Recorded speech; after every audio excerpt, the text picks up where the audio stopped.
All right, well, we don't call this glamorous this time of year. We're in the middle of July. Teams are gearing up for the football season. LSU great Rohan Davey, in case you missed it, is now the head coach here at Ascension Christian. His team just practiced. We'll talk about that and a lot more. First of all, thanks for coming, or thanks for having us, I should say. Okay, you're shaking my hand. Formality. Hi, Rohan. Good to see you. Very nice to see you as well, Doc. How are you? Let's have a good conversation. I don't know you at all. That's good. Yeah, well, we're way past that. I've been knowing this guy for over 2 decades now. Certainly one of my favorites in the history of LSU football. Like, if there was one guy that the team rallied around in the years 2000, 2001, yeah. I had good teammates. I had really good teammates. Like guys that cared, you know what I mean? Guys that I still talk to this day. So it was easy to be a teammate to those guys back then. It was easy.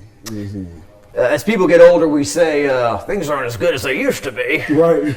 But we look back at Tiger Stadium like in the year 2000 and 2001 when everyone was hungry to win and no one was spoiled and the place was packed and they stayed to the end and that just doesn't not criticizing anyone, but it's hard to keep people in that stadium for 4 quarters. They leave. It's spoiled, man. Like you hit it right on the head. It's spoiled unless it's like a big game and the game is tight or something like that. But you know, it's good and it's bad because as a player, you want to see the stadium filled no matter who's there. And it really does motivate you and change how you look at the game with your emotions and how you go at it with your enthusiasm.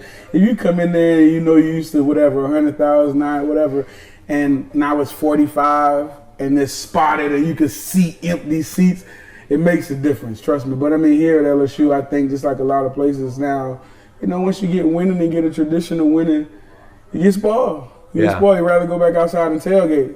Well, like the baseball team, like they had some struggles at some point, and Coach Jay Johnson said, "Look, you know, we don't care what they say, and people criticize or whatever. But if you're dogpiling in an empty stadium when you win the national championship, then who are you doing it for? Yeah, that's right. You know, where is it's kind of hard, right? That's right. Rock stars are going to go to an empty stadium and sing." I mean, that's what they call it. That's sound check when you're doing that in the empty stadium, right? That's sound check. So, yeah, I mean, just think about it when COVID and those guys were in a bubble. The basketball guys were in a bubble and they're playing in front of empty stadiums. You know what I mean? So, and the enthusiasm is definitely not the same. So, stay inside the stadium till the game's over. Yeah, and you know, we've talked to you about these games a million times, but you know, and this guy, he gets to start against Tennessee in the year 2000. Yeah. And you run out, and then it was like the second or third play of the game. It breaks down, the pocket breaks down. You take off for like a 30-yard gain. Yeah, longest run of my career, college career, career period. The Tennessee game 2000, when you were throwing pitch and catch to Josh Reed, that was a pretty amazing thing. It was like a coming out party. You know what I mean? It was like lot of momentum going into that week, lot of momentum going into that game for Tennessee. We were like, you know. Lost to UAB the week before. Correct. On a fluke play. Well, I guess it was a play that wasn't a play, never will be a play. Yes, it was a play that wasn't a play. We didn't have that call. And it was very apparent when you watch the film that like no one knew what was going on.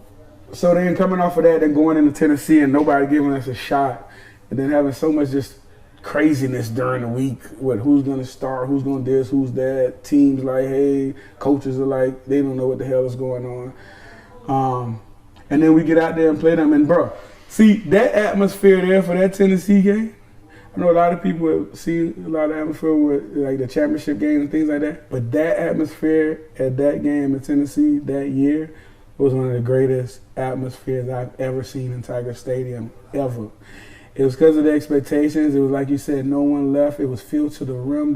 Like, no one ever stopped cheering from the beginning of the game to the end, and it was a fantastic game. Yeah. You know, well, back then, they felt like we have to make noise to keep LSU in the game. They need us. You know, we have to impact their offense, make noise, and throw them off, and those kind of things. And it's the same way now. It's the same way now. We still need it. I mean, LSU still needs that same enthusiasm, because what it does is for the fans or the ones that don't know, when you hear that roar and then you hear the fans come behind it after the band, dun, dun, dun, dun, and then the fans come behind it, nothing like it. Nothing like it anywhere. Nothing like it. And the extra boost of energy that it gives the players is something that you can't even describe. So if you're tired, when you hear that and you hear the fans, you ain't tired no more. You know what I mean? So it's all, especially in the fourth quarter, that's when we really need the fans, in the fourth quarter. You playing Alabama or you playing Tennessee, you playing these tough teams in the fourth quarter at home, that's when you need them. Robert Royal was 86, right? Yeah. Because I visited with him last year for the first time in years. Because Mason Smith was 86 too, I believe. You thread the needle to him first play of overtime. Snake route, yep. Snake route. Rob was very, Rob was that hybrid tight end before it became a thing, I think. He was a great blocker too, though, even though he wasn't that big. But he could run very fluid routes. He was, one of those guys that could stick his feet in the ground and go one way and snap his head back the other way. I mean, crazy athlete. And Jimbo called it. Jimbo knew what he wanted to call before we even got ready to go into overtime. We got the look we wanted. Rob one-on-one with a Sam linebacker, split safety cut. It was exactly how we practiced it in practice every day. And he gave us the exact same look. And all I did was the exact same thing I did in practice. Hold the front side safety to make sure he couldn't get back over it, because he was the only one that could come and take away Rob. And Rob was responsible for beating the front side safety. I was responsible for holding the back side safety. And he did. And he beat him. And I ain't gonna lie to you though. When I threw the ball, I knew as long as he caught it, it was gonna be a touchdown. But when I watched it after that on film, I was like, damn, that was closer than I thought it was. Dangerous. Yeah. Like when I watched it after, I was super confident during the play. Yeah. Like with how, cause I didn't fire it. I kind of threw it a little bit early because he was still in his stick. So I didn't fire it. But after I watched it on film, I was like, man. Like in the game, it looked like he wasn't nowhere near it. But when I watched it on film, I was like, man, we barely got that in there. Yeah, to throw across the middle on the first play of overtime. Yeah, but it was a calculated call. Yeah. Because we knew their tendencies once we got in the red zone, what they were basically going to be in. And we knew they were terrified of the other guy on the other side. You know what I mean? So. Yeah. Well, we last year LSU played Tennessee at home. That game didn't go as well as that game. I like that game. But that week I got on the conference call, I asked Saban about it, and I asked Jimbo about it. And they both gave me great answers. Like, it wasn't like, why are you talking about that old game? Like, they both kind of lit up, and like, Jimbo talked about it. I think he spit out the play. I can't. Why two touch snake? Yeah. Pam chain stick. Yeah, he spit out the play like it was like he had just called it. Just called it. 23 years later, and he was very, very loved that game and that play. And then Saban said, "Yeah, that was our first big win at LSU." Yeah. And I think Saban said when he first got there, "Why do I have all these security guys and cops and people following me around?" And he said that night I found out why. Because everybody came on the field. Bro, that was a scary scene though. It was kind of like that scene. It was cool as hell, but it was also nerve wracking. Cause bro, people came from everywhere, and you just didn't know, like who. Somebody might have been a Tennessee. I don't know. Somebody snatched my helmet. Like it was wild. It was wild. Well, you were on the sideline for '97 against Florida, right? Wearing number 10, right? And so I've heard all the stories. Herb Tyler said someone stole my helmet. Kevin Falk is like, you don't know these people. I'm a little. Right. I mean, obviously it looked like everyone's just really happy and running on the field, but at the same time, I mean, 90,000, 80,000, whatever run the field. There's some knuckleheads.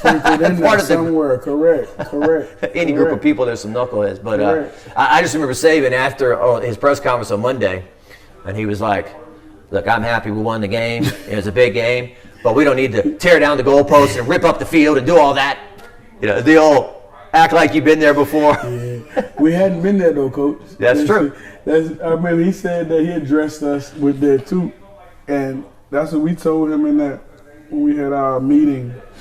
Our what was it? It wasn't the council, but the leaders of the team, whoever. Yeah. God, I forgot. Y'all didn't call it Unity Council. I think that was another name later. Yeah. They changed that, but he addressed it in there. And that's just similar. It's the same thing like what I'm doing here, just trying to change the culture and trying to understand that, hey, this is going to become normal. You know what I mean? Like, I understand that, how everyone's looked at it. I understand, the community is excited, the fans are excited, but we have to change it and know that we're going to beat big teams. And every time we beat them, we can't tear up the place. You know what I mean? So we understood the message, but we still was gonna tear it up that night, though. That was a huge win for us, man. And then we're supposed to lose, and they was talking so much trash. It was a great first win for us, man. Like first big win under Coach Saban. Every time I get together, Rohan, there's the balance of, well, do I talk about the stuff I've talked to him about a million times? It's like putting in Michael Jackson's greatest hits or something, or whoever your favorite band is. Okay, let's talk about when you threw for 528 against Alabama. Let's talk about, the Sugar Bowl against Illinois, or all these great things. I guess since you're sitting here, so 2001, that's going to be 22 years ago this year. Boy, that's a long time. 291 to Josh Reed. So I posted your soundbite when you talk about Saban's going to be pissed off this year. And somebody sent that to me. And a bunch of Alabama fans were like, yeah, you were firing them up. Like, yeah, we're going to be back. Yeah, this guy knows, But they remember you for dropping 528 on them too. That's the truth, though. Somebody called me about that yesterday. I was like, you got a quote from Coach Saban? I said, what? But it's the truth. All I did was answer the question and tell you the truth. Anybody that's a major competitor, which he is, and that's been on top for so long, and now you have things swirling around about y'all being replaced by Georgia, are you on your way out? Are you going into the booth? Are you retiring? Who's your quarterback going to be? You don't have a quarterback. Y'all losing the recruits to Georgia. Georgia's took the model from you guys, and now they're the big bad guys. This is the thing that's crazy about that, though, is it's like, bruh, you know how many teams that could insult in the SEC, though? You know how many teams in the SEC that feel like they have a chance? That it's not just Georgia, Alabama. You got LSU, you got A&M, you got all these, Tennessee now. You got all these other teams that are pretty damn good and up and coming. You know what I mean? So I understand. If Alabama looking at Georgia taking over, they should look at it like that, though. Georgia's been doing their thing for the last few years. So you got to look at it, and that has to be but not just for Alabama, for LSU, for A&M, for all of them. All the teams in the SEC should be coming at Georgia next. Yeah, sure. And Saban, what is the dynamic with Saban in the year 2023? So, when you took the job at Bama in 7, and I don't know, maybe 2007 through maybe just recent years, just the animosity and the was so high. And now it's kind of where he's been at Alabama so long that he's no longer, yes, he did coach at LSU, but he's no longer the former LSU coach. He's been there so long. Correct. Incoming freshman at LSU, they have no recollection of him going to Alabama or any of that, really, right? So I guess that's changed a little bit. I don't know when it'll be, when he's 80 or whatever, when he's ever standing on a Tiger Stadium field. Ladies and gentlemen, please welcome the head coach of the 2003 national champions. And will people stand and cheer? Will there still be some boos or whatever? They'll stand and cheer. Yeah. They'll stand and cheer. The only reason I think people boo Coach Saban is because he's not here. Or because when he didn't go to Michigan or Ohio State. Correct. So, he's denied LSU a lot of success. He gave them a lot of success, but he's denied them a lot of success. Well, he definitely has stopped them from gaining some. I'm sure if he would, and that's always it. You look of what could have been. if we would have kept him here, would we have had those championships? I mean, we would have had a couple of them, if not all the ones he's had. You know what I mean? So it's all that for me. I just think of like what would have and could have been. But bro, for Coach Saban and him coming off the Dolphins and then coming to Alabama and all that, we had a coach. You know what I mean? We had a coach, and if I'm Coach Saban, you think I'm thinking, well, I'm not going to take the Alabama job because I'm going to upset LSU? It's a job. I'm going to take the job because I want to go there and show LSU what, you know what I mean? So it's like, just beat them, bro. What was it about Saban that connected with you guys that DiNardo had success in the beginning, but towards the end? We was done with DiNardo. It slumped. I mean, he was old school, hard nosed, no hugs and kisses, right? I mean, we was done. But then DiNardo, like for a lot of the players, DiNardo had done lost us. He had done lost the team. He had done lost us with the ego maniac things that he was doing, the disrespectful things that he used to do to the coaches, the way he used to talk to the coaches and disrespect them in front of us as players, and us seeing grown men as coaches who coach us, who some of us recruited, some of us who we looked up to, and now you're being talked to by your boss like you're a child, and you sitting there as a grown man, you got to take that. So for players, we see that, we're like, you talk to them like that, look how you treat us. So it was. But Saban chooses his guys too, though, right? It was different. Yeah. Coach Saban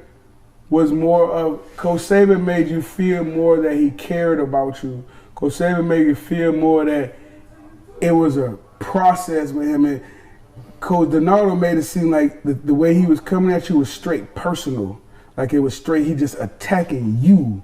You know what I mean? And he, don't get it wrong, he come from that tough love stuff too.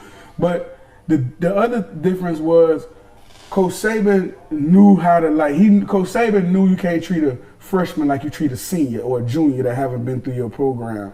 You gave a little bit more leeway towards these guys, and he held the older guys more accountable for showing the younger guys the way, so on and so forth.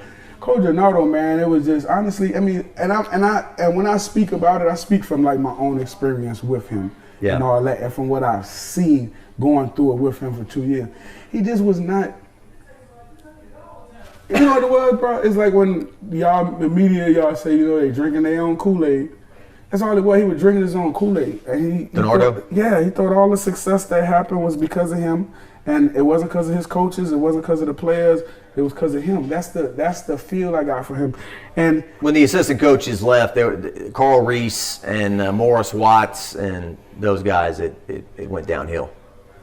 And he micromanaged it. I didn't cover the team at the time. No, he didn't. Not until like 99. He didn't let them do anything, especially Coach Reese and what was the OC name? Morris Watts. Coach Watts. They weren't lapdogs. They weren't like yes men. They would have fiery comments because especially Coach Watts, old fiery behind. Like he's you know what I mean? So they weren't like that, but then once you got Coach McConnell in there and all that, even and those coach like Coach Bob, and then Coach McConnell was a good person.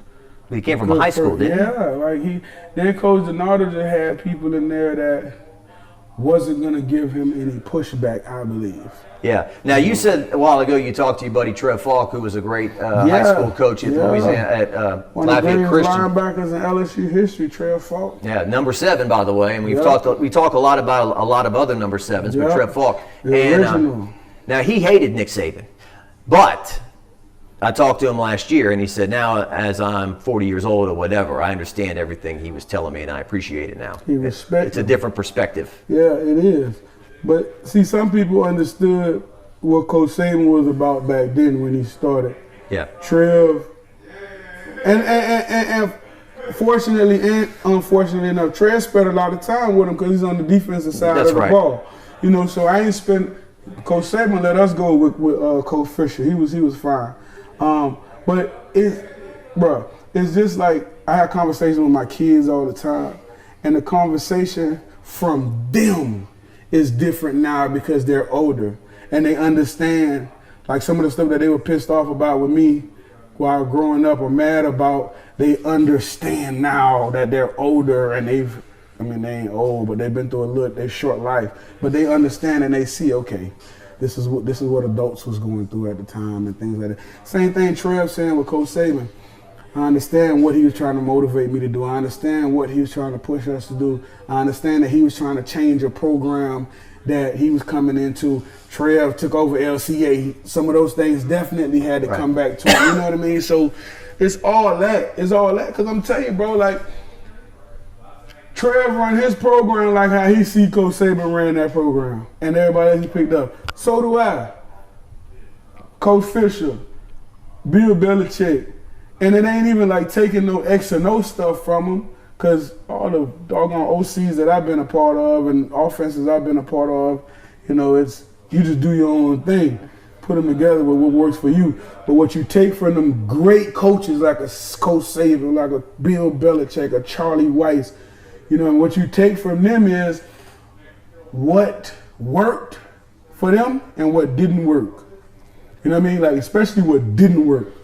Like me and Trev was talking, and he was like, everything that he didn't like about football, he doesn't do in his program.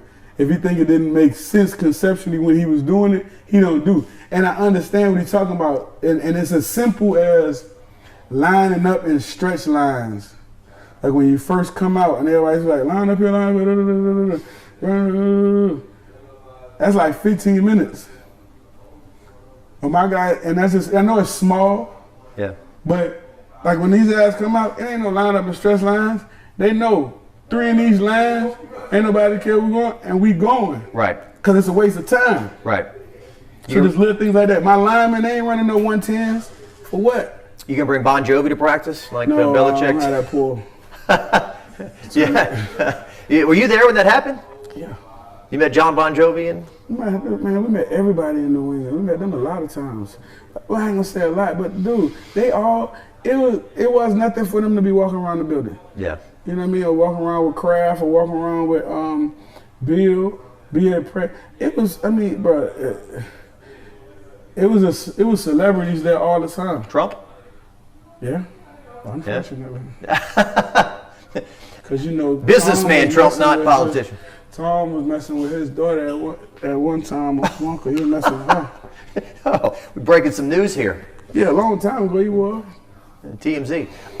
So let's talk about so the current LSU team. I want your take on Jaden Daniels.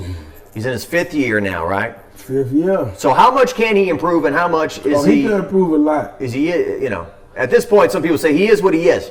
Can he take another jump in his 5th year? Yes, he can. Jaden Daniels, if he's been working this offseason, I've been seeing little stuff on him that he has been putting in some work, and it's his last year, and he knows that the next step is hopefully fulfilling his dream of playing football in the NFL. So I know that this offseason has been incredibly important to him and for his career. And as long as Jaden Daniels, I didn't listen, as a quarterback, and especially where he is as a quarterback, he can always get better. You got 10-year vets in the NFL that go in the offseason and try to figure out what it is that they can improve on. So he has loads of ways to go. He has to improve the deep ball. He has to improve his intermediate accuracy, meaning from 10 to 15 yards. He has to improve the footwork there, keep that nice, tight, elevated elbow, and get more accurate there. And also, besides keeping the deep ball in, just command, and he's in his 5th year now, so just overall better overall command of the offense, and knowing what it is when Coach Sloan Denbrock calls the plays, that he's like a coach in there, understands what it is exactly that they want. Like, he has to take his game to where he can get us out of situations based on whether swinging the protection, whether changing one little thing, coach might have sent it in a different way. But like, that's what it is when you got a 5th year guy. You expect him to be a coach on the field, be a bigger coach on the field, have a bigger presence, be able to swing and pick up little mistakes that either the coach hasn't picked up on because of tendencies from the defense, because he's now out there on the field. So he has to be able to, on second or third down, be like, oh no, they switched to this defense. Hey, change the play or whatever. That's where you got to get to as a fifth year. So you got to be able to have the freedom to audible, and for them to understand and have the confidence in him that he can audible and get them into the right situation. The other day you told me too, the deep ball, I need you to keep it in bounds. You got to keep it in bounds. That's a pet peeve of mine, but I know it's a pet peeve of all quarterback coaches and offensive coordinators, especially when you got great athletes, especially when you got a Brian Thomas, a Malik Neighbors, Shelton Sampson coming. You got great guys already there. If the ball's out of bounds, nobody has a chance. If it's in bounds, though, we have a chance. You know, so that's one of the things that I gravely hope that he improved on. There were just too many deep balls for me that landed out of bounds last year without guys getting an opportunity to make a play. Is he the most electric runner that LSU's ever had at that position? I mean, Herb could run, but not like that, I don't think. I think Perilou was like that. We just didn't see enough of him because Perilou was a dynamic athlete. But we just didn't see enough of him. But I think so when it comes to, you know, who's been there over the longevity. We haven't had a guy that was a great combo. You know, like I said, I think Perilou would have been in that mold. But yeah, I think he's definitely, as far as from the quarterback position, one of the most dynamic runner that I've seen at LSU. Yeah. You know, Herb could scoot and do some things too. Yeah. And Burrow did just enough of it to keep him honest. Well, I think Joe didn't get as much credit, I think, for being an above average athlete at the quarterback position. Because I think Joe was above. I don't think Joe was a great athlete, but I think Joe was definitely an above average athlete for how he maneuvers in the pocket, and also, man, he tucked it down and went a bunch. You remember his first year here, we was talking about, man, can he survive running the way he's running? And he did, you know, so I think Joe's right up there too as well. The Alabama win in 2019 when LSU went over there with Burrow, I think he had 65 yards rushing, which isn't a ton, but right. I just remember a lot of big runs he made in the fourth quarter. That's right, a lot of big runs, a lot of timely runs that he did to pick up little 4-yard pickup, escape the rush to take away the negative play, pick up 2 first downs. Yeah, that's why I say and you got to be above average athlete to avoid 5 or 4-star athletes on the other side of the ball. You know what I mean? You can't be a sorry athlete to be getting away from guys like a Will Anderson and guys like that. So, when you played, obviously there was the whole Josh Booty, Rohan Davey dynamic. Both of you, I guess, kept the other on the edge, and I guess anybody who plays at LSU has a backup that's going to push him. I want your spot. So Garrett Nussmeier is a dynamic player. Mm-hmm. He's no scrub, obviously, and he could, you know, it's a long season. Mm-hmm. We hope everyone stays healthy, but history has told us that the backup is going to be needed at some point. I agree. And so what do you see out of him? I mean, there just always seems to be a turnover or two in there, right? But it's the give and take with him. He pushes the ball down the field, though. And that's Sloan and Denbrock. That's their job. That's their job to curtail him a little bit. It's their job to call plays for him. Well, I mean, listen, the kid, well, this is his second year? Let's see, he was here in 21-22. This will be his third year. Okay, so he's not a young kid. So definitely more responsibility. And also for him, he has to understand the receiver. I mean, he's a coach's son, he's a quarterback. So he has to understand that when the chances can be taken on. So for him, it's a mentality, right? It's like when I got in the league in the NFL, it was like, I call it that Brett Favre syndrome. Favre, I don't care where it had to go. Favre was think he could get it anywhere, and most of the time he could. You know, so it's the same thing with Nuss. But I think you saw from him last year, what you pointed out, you saw the good, and then you saw, like you said, and he'll throw you a couple just based on his mentality.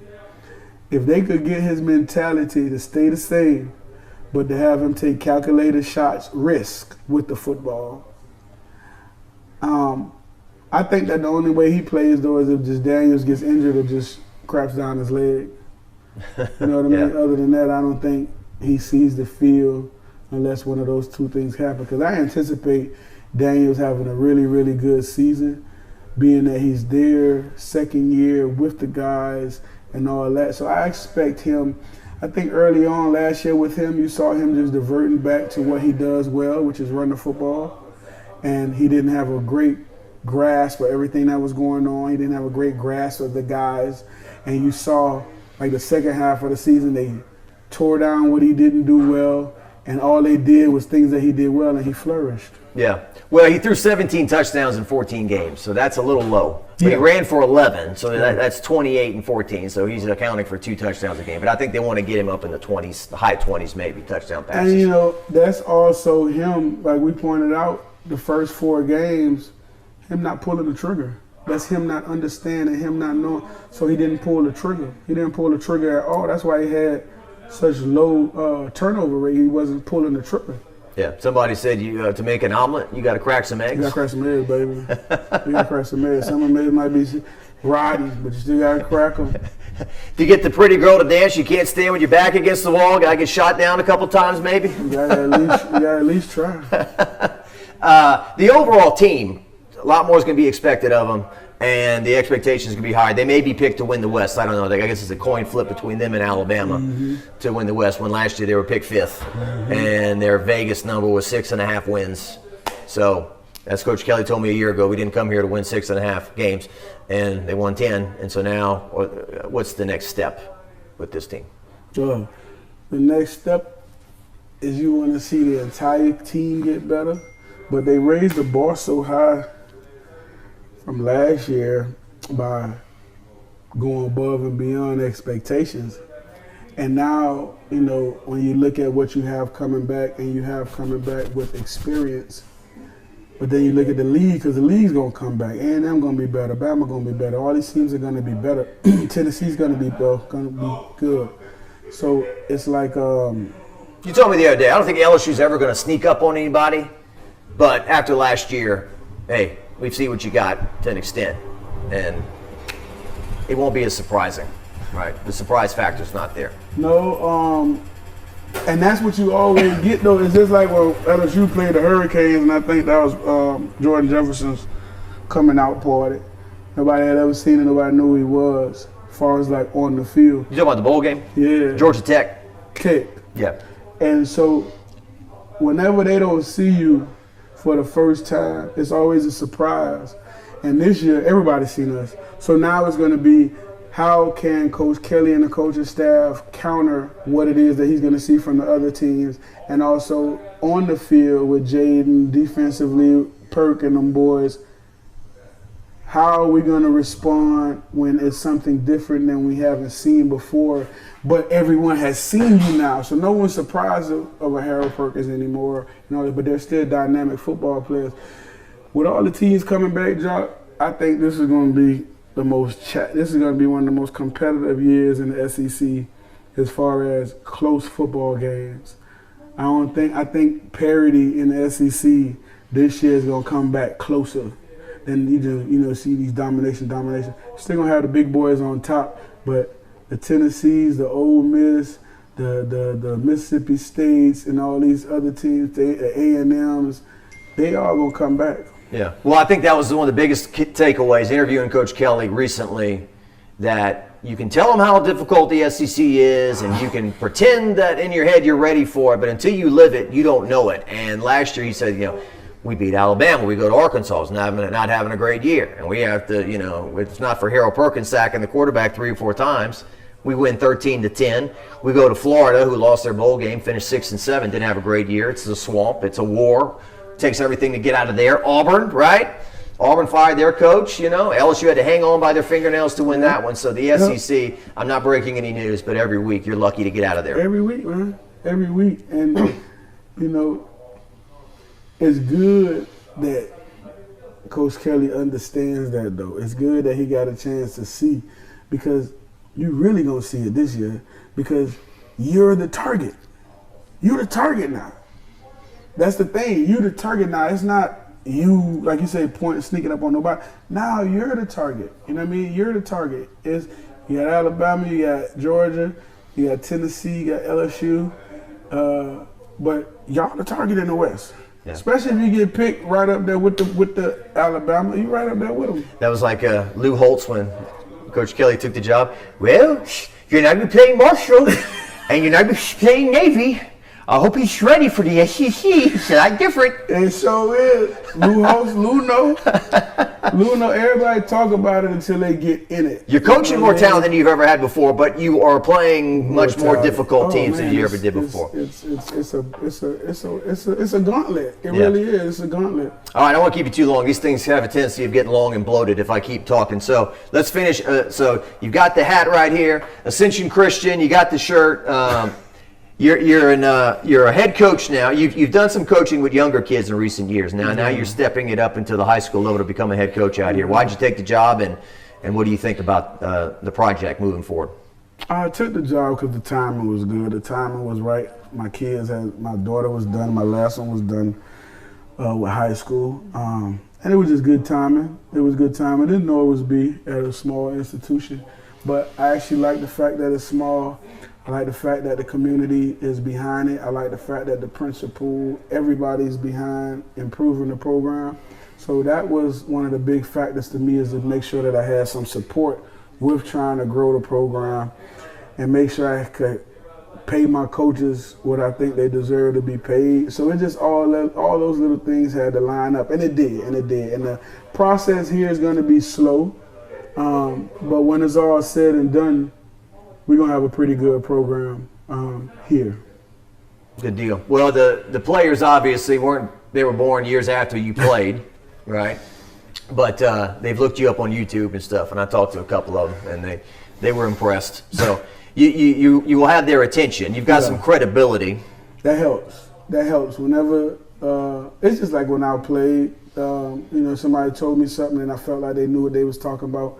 And they had some credibility or had some, some credentials with them, or you would pay attention a little bit more, as opposed to somebody that's off the street saying, man, tell you, hey man, you need to go train, or you need to do this and do that. So these guys here, along with my coaches that have played as well at high level, so these guys look at it as we got coaches that know what they're doing, and so they bought in. They really have. They've bought in really, really, really, really well, and really quick.